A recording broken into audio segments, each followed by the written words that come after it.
That sound you were hearing is a Sacramento trash truck, and today is trash day. And it'll go away in a minute. I kind of like it. It's kind of pleasant. It means, look out, I'm backing up over you. Anyway, welcome. Welcome to Friday. I would say thank God it's Friday, but actually I say thank God it's any day I can say thank God. As many of you know, I'm getting ready for what is, at least for me, a big magical event. It's more than a lecture. It's more than a workshop. It's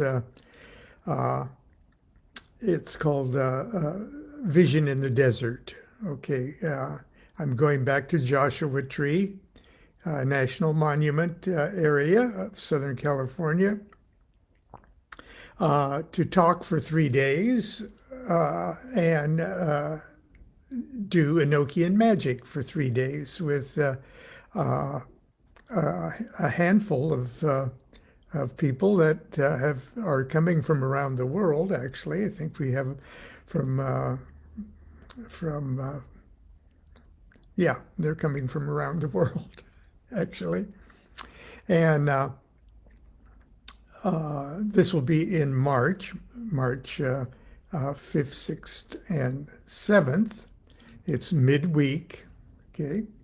And it's kind of special because Joshua Tree holds a special place in my visionary and magical life. It's sort of where it all began, for me anyway. So I am working very, very hard at my presentation and organizing the meditations and such. And I will be working probably like I always do right up until the last minute. So I'm sort of swimming in an Enochian magic pond at the moment. And as a matter of fact, even on Monday night class, we did a Y Scry class last Monday. So you will forgive me if I have Enochian magic and Enochian language and concepts and comparing my notes with the experiences that Crowley experienced, that he chronicled in The Vision and the Voice. So, but it occurred to me today that at the very highest of the Enochian aethers is Lil, L-I-L.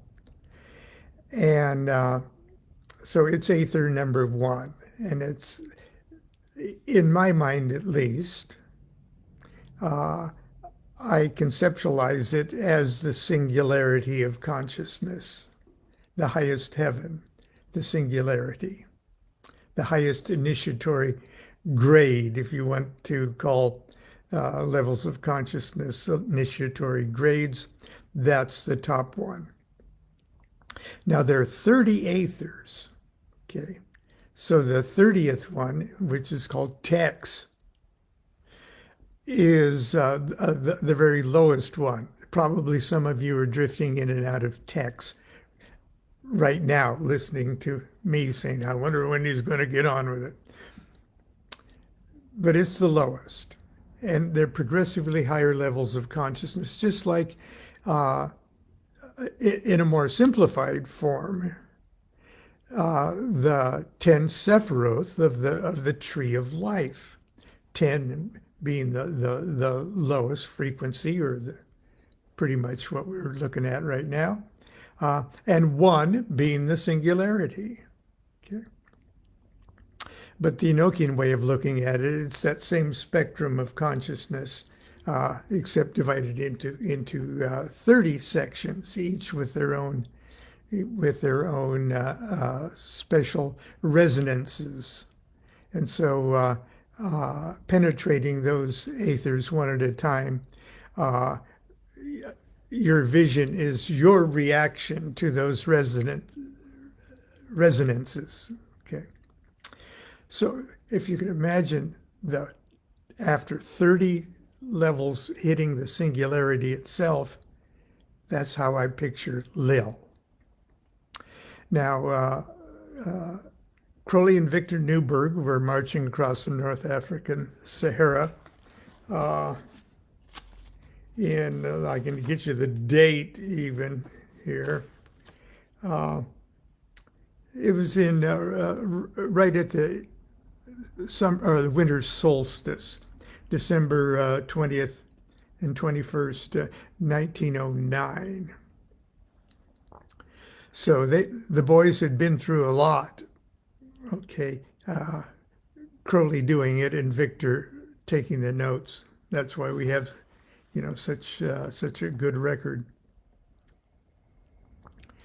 But for realizing this was a very important thing, Crowley even included his sort of personal preliminary prayer before he did the call. And after he did the call, he got the vision. Okay. Here is his little preliminary prayer.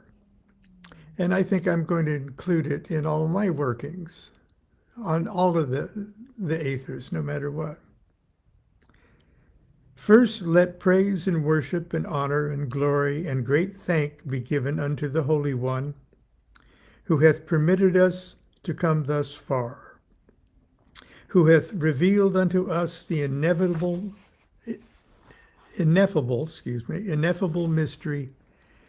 mysteries, that they might be disclosed before men.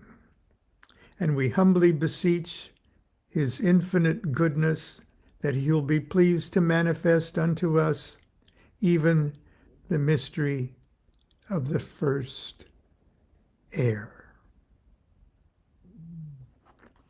First ether, okay, or aether.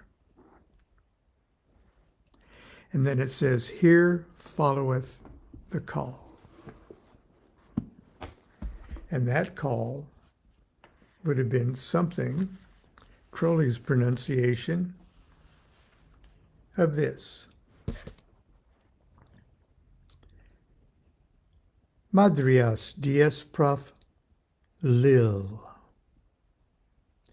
Quis mi caol senir caosgo od fifis pausis rasiada, nonca gohulim mic maadoyan madiaod bliorb, soba ana quis luciftias peripsal.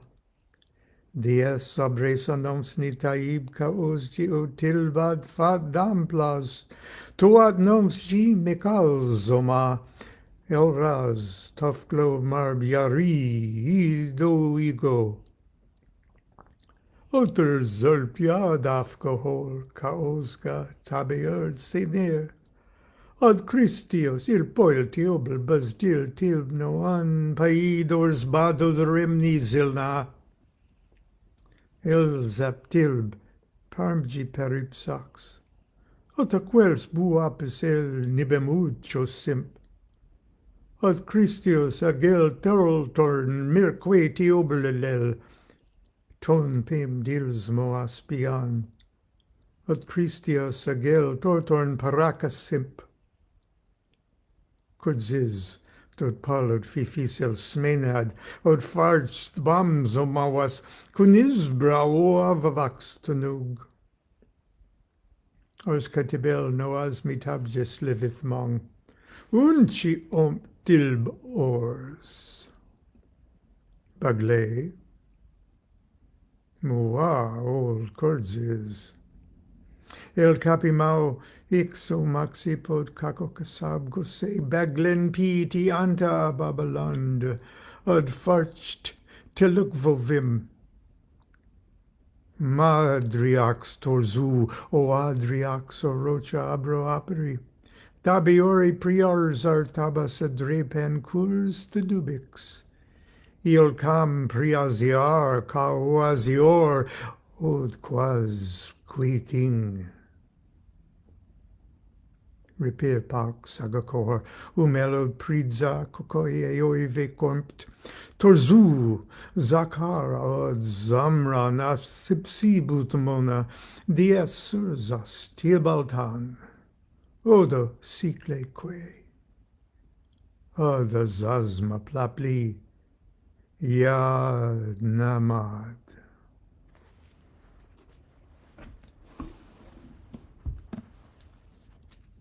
And here is at least the beginning of what he saw.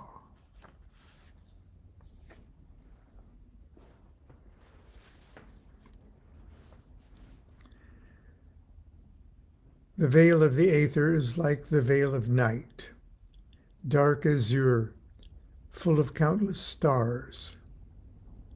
And because the veil is infinite, at first one seeth not the winged globe of the sun that burneth in the center thereof. Profound peace filleth me, beyond ecstasy, beyond thought, beyond being itself. Yada. This word means I am, but in a sense, entirely beyond being. Yes, there is peace. There is no tendency of any sort, much less any observation or feeling or impression. There is only a faint consciousness, like the scent of jasmine. The body of the seer is rested in a waking sleep that is deeper than sleep, and his mind is still. He seems like a well in the desert, shaded by windless palms. And it is night, and because the night is the whole night of space and not the partial night of earth, there is no thought of dawn. For the light of the sun maketh illusion, blinding men's eyes to the glory of the stars. So unless he be in the shadow of the earth, he cannot see the stars. So also, unless he be hidden from the light of life, he cannot behold Nuit. Here then do I abide in unutterable midnight, utterly at peace. I have forgotten where I am and who I am. I am hanging in nothing. Now the veil opens of itself. It is a little child, covered with lilies and roses. He is supported by countless myriads of archangels. The archangels are all the same colorless brilliance, and every one of them is blind.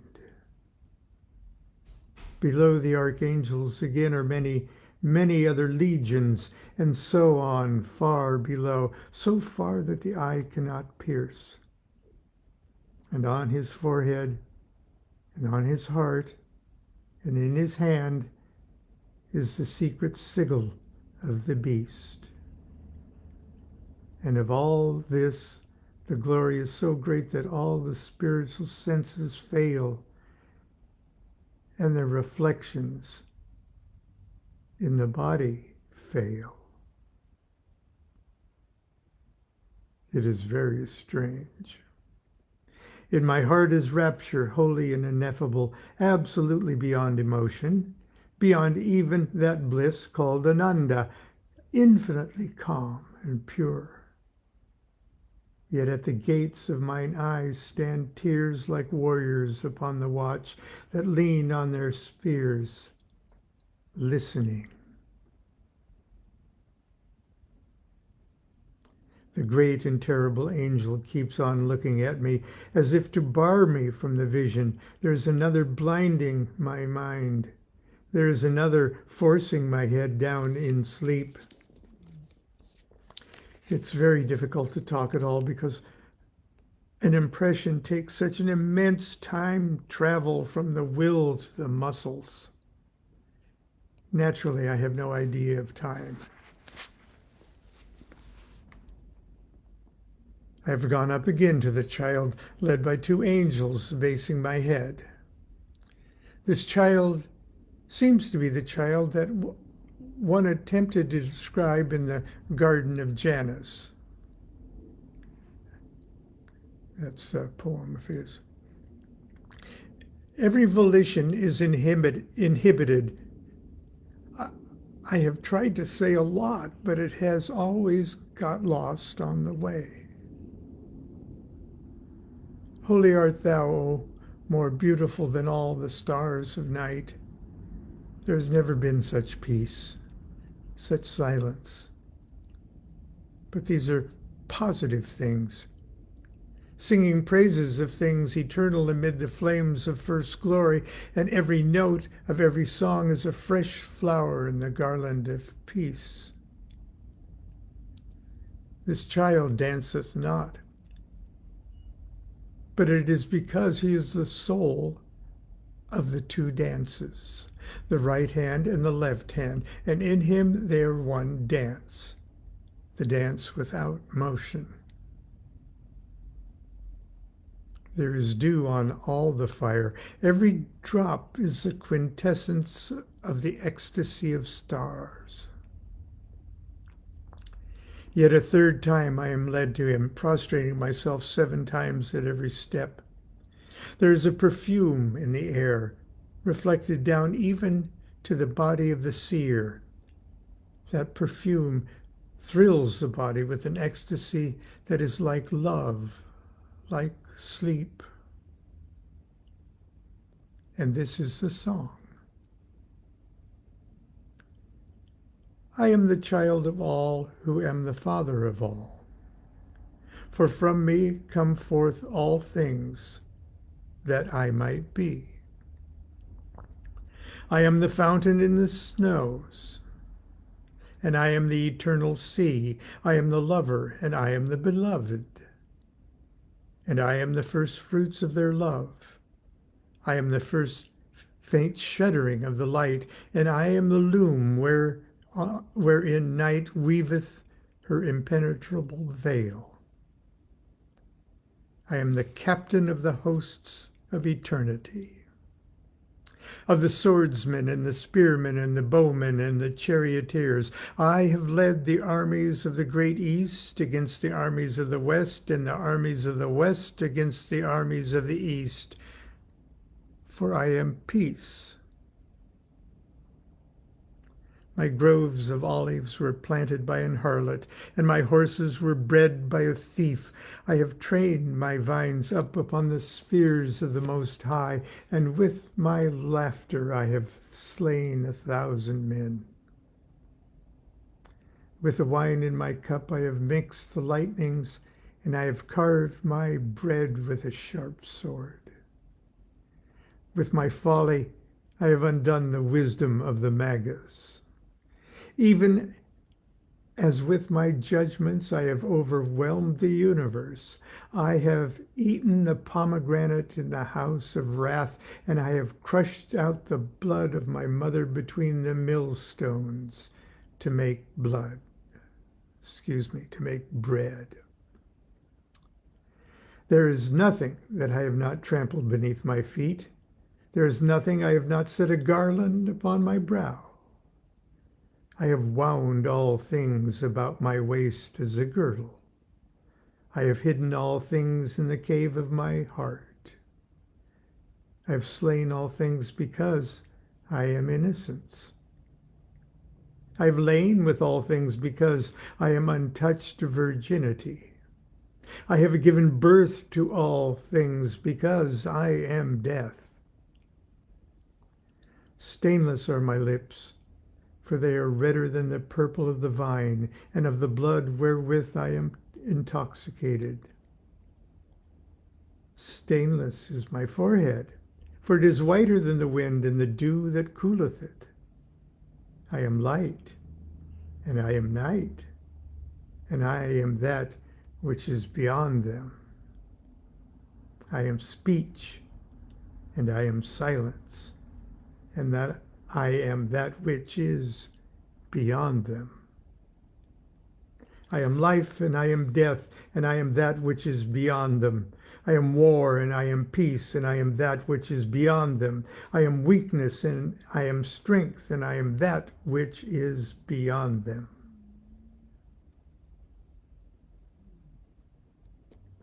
Thou shalt learn wisdom of the wise, and thou shalt be an initiate in holy things, and thou shalt be learned in the things of love, and thou shalt be mighty in the things of war, and thou shalt be adept in the things occult, and thou shalt interpret the oracles, and thou shalt drive all these before thee in thy car, and though none of these canst thou and through none of these canst thou reach up to me, yet by each of these must thou attain to me.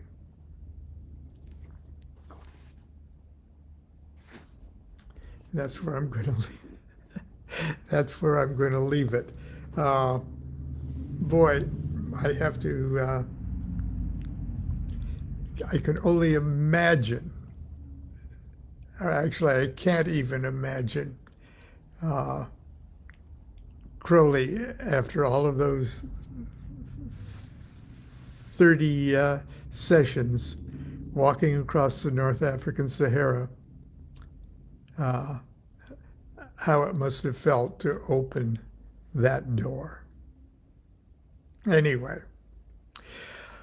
I'm sure every time I do Lil, I guarantee you I don't get anything like that. Okay. Just as I'm closing here,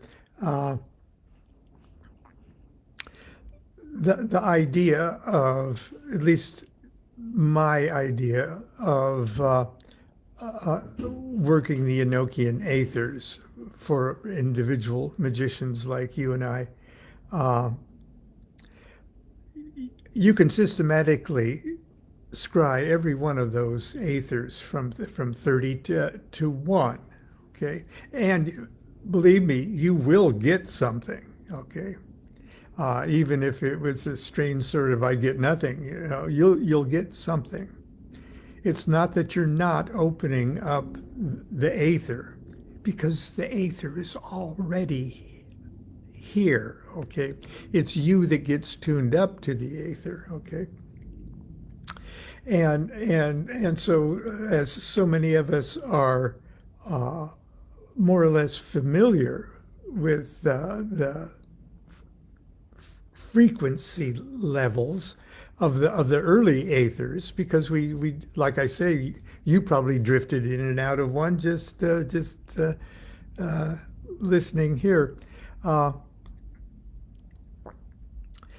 there comes a time when you realize, as you go from 30, 29, 28, 27, 26, there comes a time when the routineness of penetrating the next highest aether becomes more and more difficult. You actually,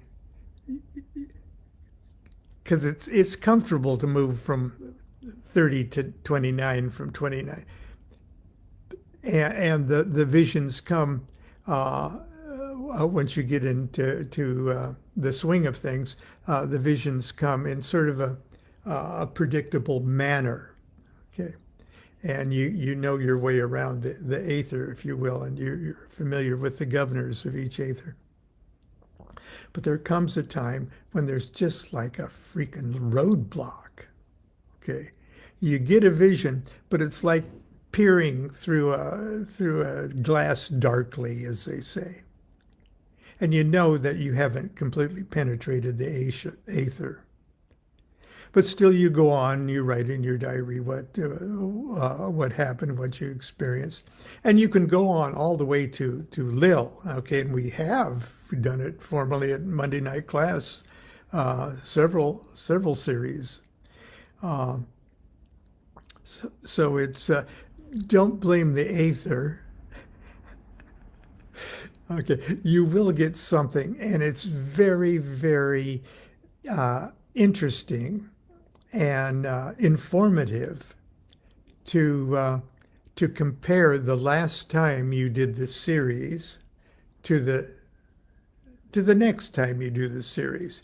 And you can hold it up. Okay, this is what I got in the 30th Aether last year. This is what I got this year. And you could sort of judge where you are, get an inkling of where you are on that, on your ability to penetrate each Aether. And you can more or less kind of compare that. Okay, where would that be on the tree of life? Am I five? Is that 5'6"? Am I a 4'7" or 7'4" or what? Okay, you can sort of get an idea of your present level of initiation. Not only that, but the key for you taking the next step in your initiatory journey, the key to it, the message that tells you what it is you have to overcome, what it is you have to master, what you have to rebalance, whatever it is that's holding you back from taking that next step is found in the allegorical story of the vision that you received in the last Aether that you could successfully penetrate.